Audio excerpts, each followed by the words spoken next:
posted this before, but it's the scariest thing that's ever happened to me in the woods. This happened 4 years ago. Thinking about it still makes my skin crawl and my heart pound. Sorry if it's a bit long. We camped for the night in Stanislaus National Forest, near big trees, in California. We were only about 15 minutes off the main road, but in a pretty remote area. Basically dirt fire roads, and nothing but trees in all directions. We arrived early in the afternoon, and set up camp in a nice clearing at the top of a hill beside the road, and drank some beer while we cooked dinner. We saw maybe 4 cars go by in the hours between when we arrived and nightfall, all hunters just leaving the forest. By 7, the sun had mostly set, and it was getting dark.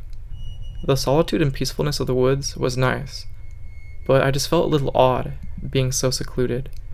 I've been camping probably 50 times, but I've always been with a larger group or at a dedicated campsite.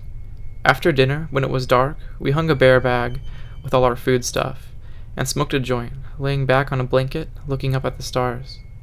I was feeling good and pretty much forgot about the fact that we were alone in the middle of a forest. We got into the tent and sat in the darkness and talked for at least an hour. I'm a tall guy, and my 2-man tent is high enough that I can sit up inside of it without a problem. The rainfly was lying on top of the tent, kind of flung over the top, but not attached or staked down, fully covering one side and draped over, so that the other side was mostly unobstructed.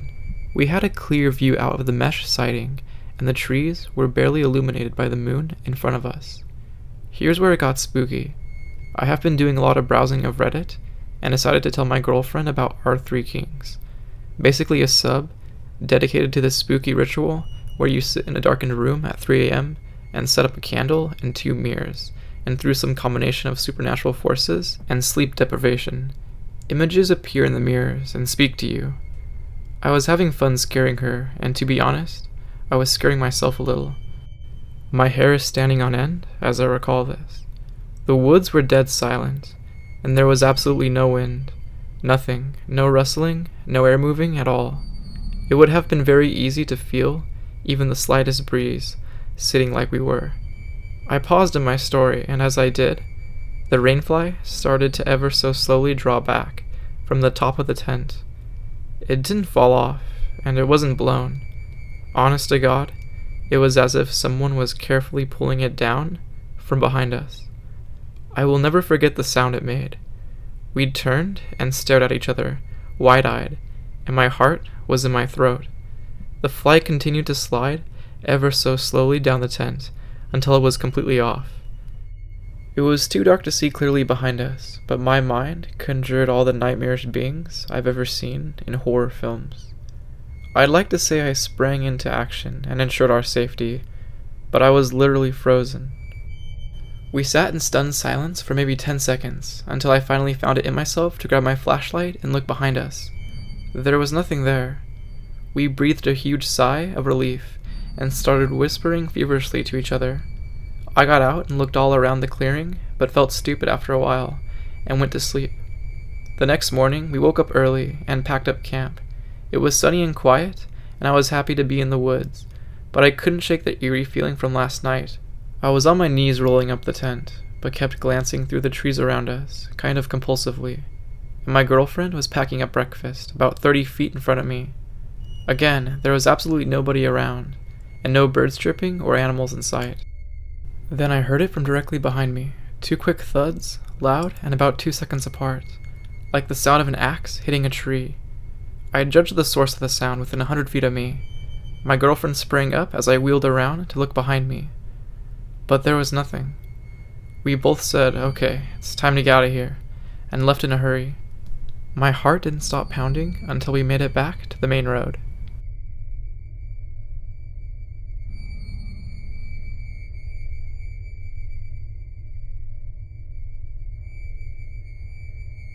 This is something I posted on crawler sightings a while back.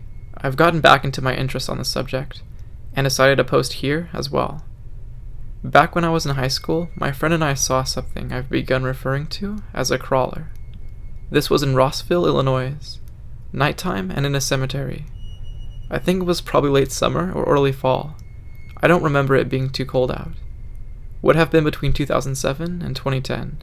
Pretty sure the moon was full, or close to it at least, because visibility was pretty good. My friend and I used to walk this loop. We would leave her place and go down a block to a side road that led to a park. We would then turn left and cut across the park to the side entrance of the cemetery. The cemetery and park sat at the very southwest corner of town. Beyond that was just woods and cornfields. If we went straight across the cemetery, it would take us to another side road that then led to Main Street, back to where her house was. We made it to the cemetery and were walking the main drive that split the property in half. There was a sudden noise that made both of us stop. My friend started laughing nervously and asked if I had heard the noise. I told her I had seen what made the noise. To our left, I had seen something running behind the headstones. It was on all fours, but humanoid. It had extremely pale skin and no hair, and looked very thin. I remember it was so pale, it almost reflected in the moonlight. It moved so fast, too fast for any human I've ever seen on their hands and feet, that I couldn't see many details. It was in total profile, so I never saw the facial details.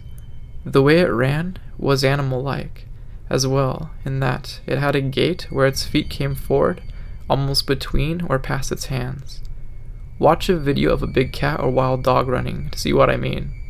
We were both terrified. We just stood there panicking and listening to it move around, just out of sight, while we called one of her friends to come meet us and take us the rest of the way home.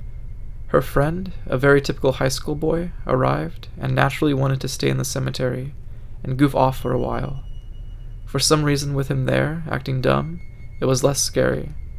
But I remember it just keep making these wide circles around us. It always stayed out of sight, but you could hear it as it moved. Occasionally, it would come a bit closer, then it seemed to dart further away. I am still in shock that this even happened. Eventually we left.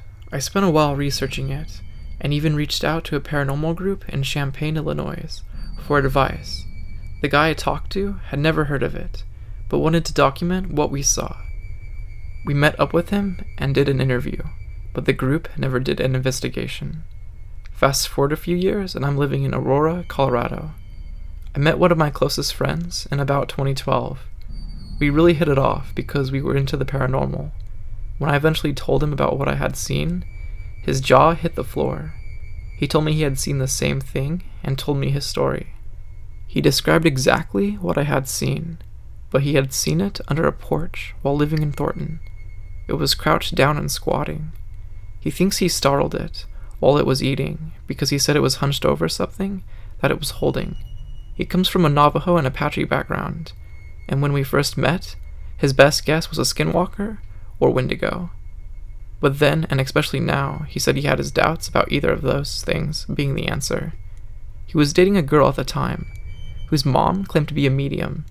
She said she thought it was something that someone woke up, and that now it was angry. We both have serious doubts on that one. The stranger part came when he and I brought it up. We both started having very intense nightmares. His were worse than mine, and lasted much longer. This was also punctuated by a 6-month period of time filled with bad luck and anxiety for us. I always sort of brushed this off as just us psyching ourselves out, until I sent my story into a podcast. After it was read, another listener sent their story.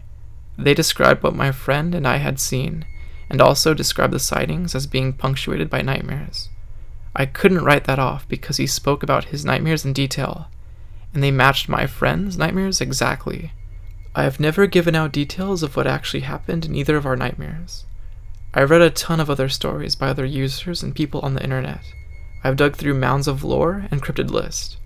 I still don't feel like I have the answer to what this thing is.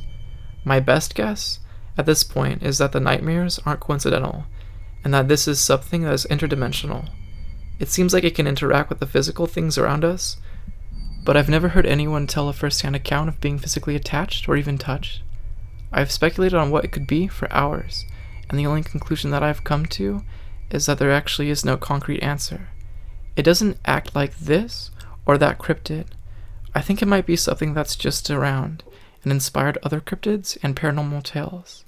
But I don't think it's a Wendigo, Skinwalker, Ghoul, Fleshgate, or anything else.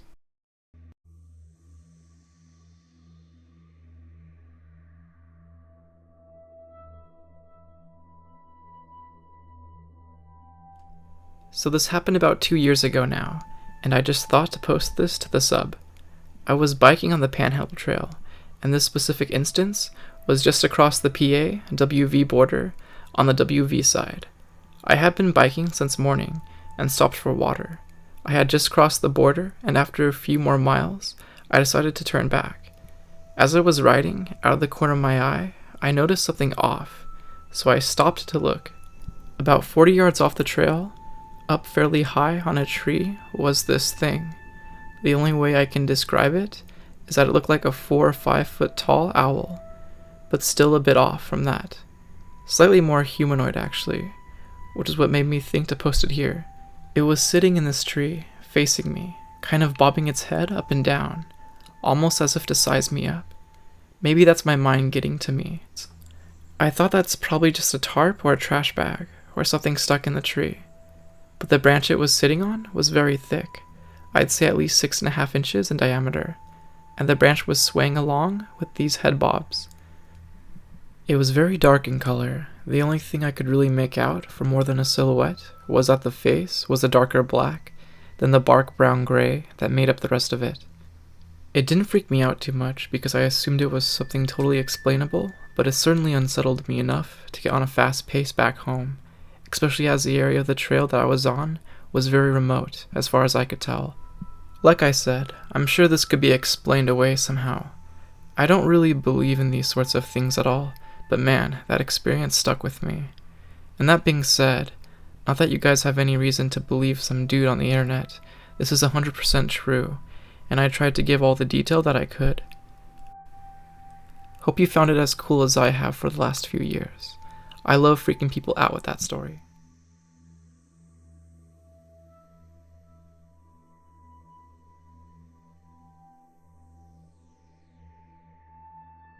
My wife and I were driving up through northern Arizona on Highway 89 between Flagstaff and Page.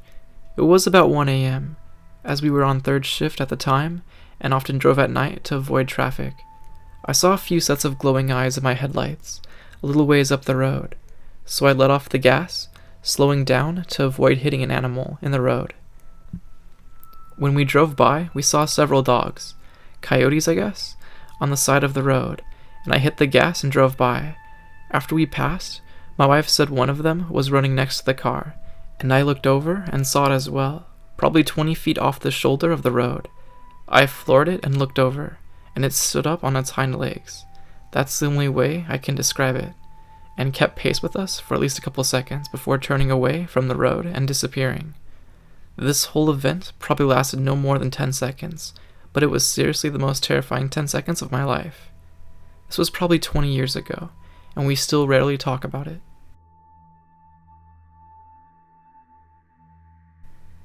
So I got a story. Back in 2005 or 2006, I used to drive a semi, and I was driving at night through Monticello, Utah, on Highway 491, which is the old 666 quote-unquote Devil's Highway. And I was driving through Monticello, doing about 65 miles per hour. I had the road to myself, not a single soul in sight, and something ran beside me on all fours. I had no idea what it was, and it kept speed with me at about 65 miles per hour, and then, I swear, it just stood up on 2 legs and was bipedal, and darted out about 10 feet in front of me, and then ran across my headlights to the right of me off the road. It freaked me out, and so of course I ran out of hours to operate at about Newcomb, New Mexico, and then I just slept, not thinking anything of it. It was just an animal or whatever, and then I laid down to sleep. But about an hour into sleeping, something, and no vehicle went by, nothing, but something started shaking the cab of my truck. I had no idea what it was. I just slammed on the lights and started driving. I still don't know what it was to this day. Hey, what's up guys? It's your favorite dead corpse, Dry Bones here. Thanks for watching the video. Be sure to check out my other content. Leave a thumbs up and comment. And be sure to watch those sweet ads for support. Just kidding, but not really. I love you guys, and all the feedback that you leave me. Comment some of your spooky stories down below. See you in the next video. Oh yeah, and one last thing. Stay spooky, my friend.